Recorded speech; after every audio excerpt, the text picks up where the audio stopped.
দেশের আইনে নারী ও পুরুষের পাশাপাশি তৃতীয় লিঙ্গ বা হিজড়া পরিচয়ে ভোটার হওয়ার সুযোগ তৈরি হয়েছে, কিন্তু এই উপজেলায় হিজড়া জনগোষ্ঠী থাকা সত্ত্বেও তালিকায় তাদের সংখ্যা শূন্য। যদিও বাড়ি বাড়ি গিয়ে ভোটার তালিকা হালনাগাদের সময় মাঠ কর্মীদের নির্দেশনা ছিল বিষয়টি নিশ্চিত করার, তবে এই গুরুত্বপূর্ণ আইনি পরিবর্তনের খবরটি স্থানীয় হিজড়াদের কাছে পৌঁছায়নি।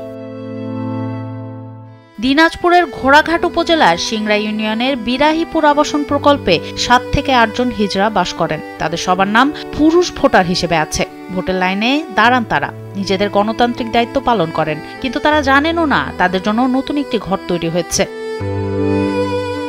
হিজড়াদের গুরুমা আমজাদ হিজড়া ওরফে আলো হিজড়া জানান, উপজেলায় 25 থেকে 26 জন হিজড়া আছেন। ভোটার তালিকায় নারী ও পুরুষের মতো হিজড়াদেরও যে একটা তালিকা আছে সে খবরটা জানেন না তারা। আমাদের এখানে 25-26 জন হিজড়া আছে, আমার কাছে 7-8 জন থাকে। আমরা সবাই ভোটার, আমরা সবাই ভোট দেই। সবার ভোটার আইডি কার্ডে ভোটার ঘরে করা আছে, কিন্তু আমাদের হিজড়ে যে আমরা আমাদের তালিকায় কেন নাম নেই। স্থানীয় ইউনিয়ন পরিষদের চেয়ারম্যান সাজ্জাদ হোসেন জানান, এলাকার হিজড়ারা ভোটার বলেই তিনি জানতেন, কিন্তু কেন তাদের হিজড়া তালিকায় অন্তর্ভুক্ত করা হলো না তা তিনি বলতে পারছেন না। আমি জানতে পারলাম যে হিজড়ারা নাকি ভোটার তালিকায় অন্তর্ভুক্ত নয়, কিন্তু আমার জানা মতে তারা ভোটার এবং নিয়মিত ভোট দেয় এবং তাদের আইডি কার্ড আছে।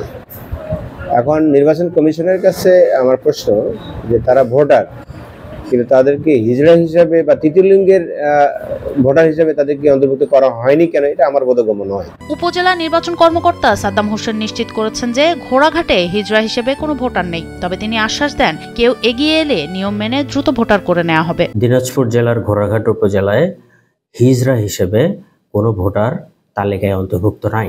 যদি কেউ হিজড়া হিসেবে ভোটার হতে আগ্রহী হয়ে আসে আমাদের অফিসে, আমরা নিয়ম মাফিক তাকে সার্বিক সহযোগিতা দিয়ে সর্বোচ্চ গুরুত্ব দিয়ে ভোটার করে নেব। এ বিষয়ে উপজেলা স্বাস্থ্য কর্মকর্তার সাথে কথা বলে যথাযথ নিয়ম মেনে সহযোগিতা করা হবে বলে জানান উপজেলা সমাজসেবা কর্মকর্তা আব্দুল আওয়াল। তাহলে ওই যে আপডেট তালিকাটা ওরা 19-এর পরে আর ওইভাবে করা হয়নি, ওরা পুরুষ হিসেবেই ছিল।